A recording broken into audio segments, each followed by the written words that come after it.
इसको देखते हुए बच्चों की पढ़ाई का नुकसान ना हो, इस हेतु हमारा घर हमारा विद्यालय, हमारा घर हमारा विद्यालय, यह योजना शासन ने लागू की है, जो फिलहाल 31 जुलाई तक रहेगी। और यदि ये कोरोना वायरस नियंत्रण में नहीं होगा तो इसको और आगे भी बढ़ाया जाएगा। बच्चों की पढ़ाई कैसे हो, इसके लिए 4 तरीके बनाए गए। पहला तरीका, स्मार्टफोन व्हाट्सएप के माध्यम से पाठ्यक्रम को पहली से लेकर 8वीं तक के और 9वीं से लेकर 12वीं तक के बच्चों के पाठ तैयार करके व्हाट्सएप के माध्यम से वीडियो बना करके आपके मोबाइल पर भेजे जा रहे हैं। यदि आपके पास एंड्रॉइड मोबाइल है तो वह मोबाइल आप बच्चों को देखने को दें। इसके लिए एक व्यवस्था है, प्रतिदिन 10 बजे अपने घर पर घंटी बजाएं, घंटी ना हो तो थाली बजाएं, कम से कम 1 मिनट, और यह क्रिया कम से कम 2 बार करें। भले आपके घर में एक बच्चा है, एक छात्र पढ़ता है, आप उससे मुख से कह सकते हैं कि बेटा पढ़ने बैठ जाओ, लेकिन घंटी से उसको जोड़ने का तात्पर्य है कि यह माहौल पूरे गांव में पहुंचे। आपकी घंटी सुनकर के बगल वाला भी घंटी बजाएगा, बगल वाला सुनकर के बगल वाला भी घंटी बजाएगा, और यह क्रम चलेगा तो पूरे गांव में एक माहौल बनेगा। 2-4 दिन में ये माहौल ऐसा बन जाएगा कि 10 बजे सबके घर में घंटी बजना शुरू हो जाएगा। अब घंटी बजेगी तो जैसे स्कूल में घंटी बजती है, प्रार्थना होती है, तो वैसे ही आपका बालक, चाहे वो 1 हो या 2 हो या विभिन्न कक्षाओं के हो, कोई पहली का हो, कोई 5वीं का हो, कोई 8वीं का हो, उनको बैठने की जगह 1-1 मीटर की दूरी को रखते हुए अपने किसी कमरे में निर्धारित करें। सटके नहीं बैठने दें। यद्यपि आपके घर में बीमारी नहीं है, फिर भी आप बालक को एक दूसरे से दूरी बना करके बैठने के लिए कहें। उनके बस्ता पुस्तकें ऐसी जगह पर रखें जो आसानी से वो छू सकें, दूसरे लोग उसका उपयोग ना करें।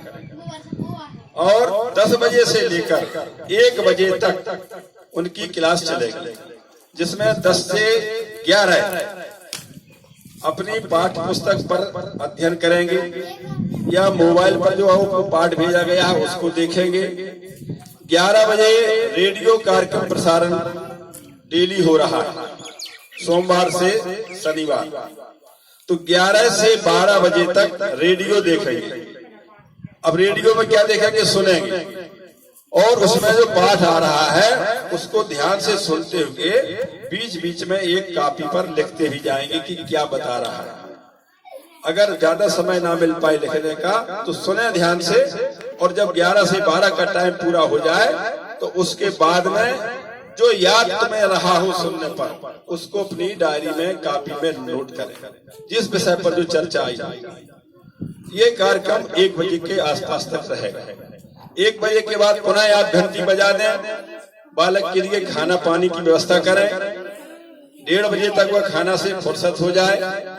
1:30 बजे के बाद थोड़ा वो रेस्ट कर ले, और 2 बजे से लेकर 3 बजे के बीच में शाला के शिक्षक उनके पास जाएंगे जो बालक उनके स्कूल में पढ़ते हैं। जैसे प्राइमरी के शिक्षक कक्षा 1 से 5वीं के बालकों से यहाँ संपर्क करेंगे, और मिडिल स्कूल के शिक्षक 6वीं से 8वीं के बालकों के पास में पहुंचेंगे। उनसे पूछेंगे आपने क्या सुना, क्या आपने समझा, डायरी में आपने क्या लिखा, वो दिखाओ।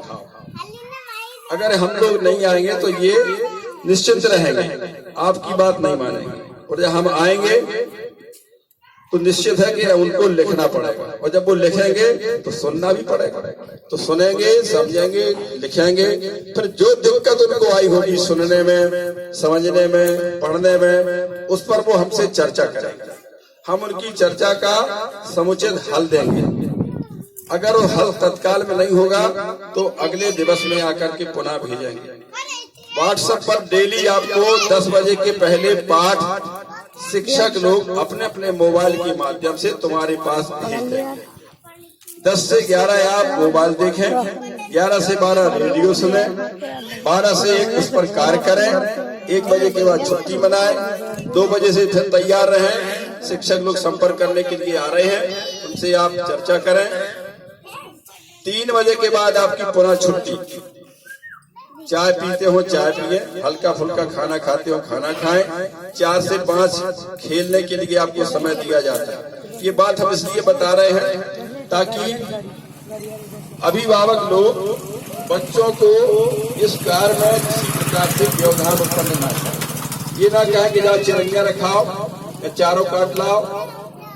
10 से 1 बजे तक वो पढ़ाई करें, 1 से 2 के बीच में खाना इत्यादि की व्यवस्था करें, 2 से 3 शिक्षक से संपर्क करें और 4 से 5 खेलें।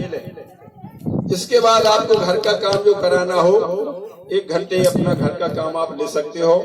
और 7 बजे से लेकर 8 बजे तक रात में घर के बुजुर्ग या पढ़े लिखे माता पिता भाई बहन रिश्तेदार मित्र आपस में बैठ कर के कोई ऐसी कहानी या चर्चा करेंगे जो हमारे संस्कारों को बढ़ाए, हमें अच्छी अच्छी बातें सीखने के अवसर प्रदान करे।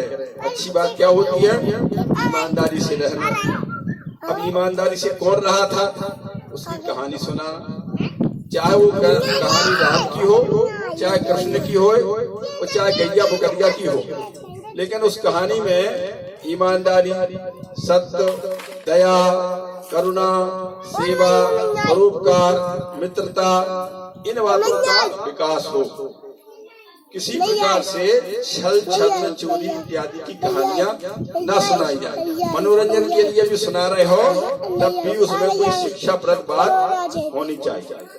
इस प्रकार 7 से 8 1 घंटे आप अपने घर के बुजुर्गों के साथ में रहें, बुजुर्ग बच्चों के साथ में रहें, उनसे पढ़ाई की चर्चा करें, उनकी जरूरतों को समझें। और हम लोग जब आए तो बालक अगर आपका कहीं कोई किसी प्रकार से आपकी बात नहीं मान रहा है या तभी आपका बालक है वो, फिर भी वो हम लोगों से ज्यादा डरता है, हम लोगों की बात ज्यादा मानता है, तो हम लोगों के बारे में भी उससे चर्चा करें कि हम आपके सर से ये शिकायत करेंगे कि आप हमारी बात नहीं मान रहे, तो वो भी आपकी बात मानना शुरू करें। ये क्रम अभी 31 जुलाई तक चलना है। 31 जुलाई के बाद जैसे शासन के निर्देश आएंगे वैसा होगा। इसके लिए एक टाइम टेबल 13 तारीख से लागू हो रहा है। वह टाइम टेबल भी आपके व्हाट्सएप पर भेज दिया जाएगा, समय चक्र।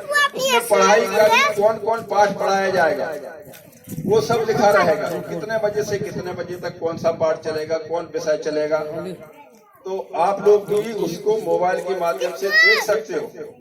लिखने की जरूरत नहीं है क्योंकि वो लिखा होगा उसमें आपको मिलेगा, वो बहुत सारा होगा, लिखने में टाइम लगाओगे तो नहीं लिख पाओगे। उसको खोल के देख लिया करें और उसी आधार पर आपको पढ़ाई करनी है। अब सरल तरीका एक और है, जिनके पास मोबाइल नहीं है, रेडियो नहीं है, टीवी पर भी कार्यक्रम आ रहा है। टीवी का कार्यक्रम शाम को भी आ रहा है, सुबह भी आ रहा है। माने जो रेडियो कार्यक्रम है उस टाइम पर टीवी कार्यक्रम नहीं रखा गया। जिस टाइम पे कहानियां होना है बच्चों के साथ में दादा दादी की, उस समय नहीं आएगा। माने 7 से 8 टीवी नहीं आएगी, 11 से 12 आपकी टीवी नहीं आएगी, 10 से 11 नहीं आएगी। कब आएगी? तो इसके पहले, सुबह से लेकर के 10 के पहले तक और 8 के बाद ये टीवी में भी कार्यक्रम चल रहा है।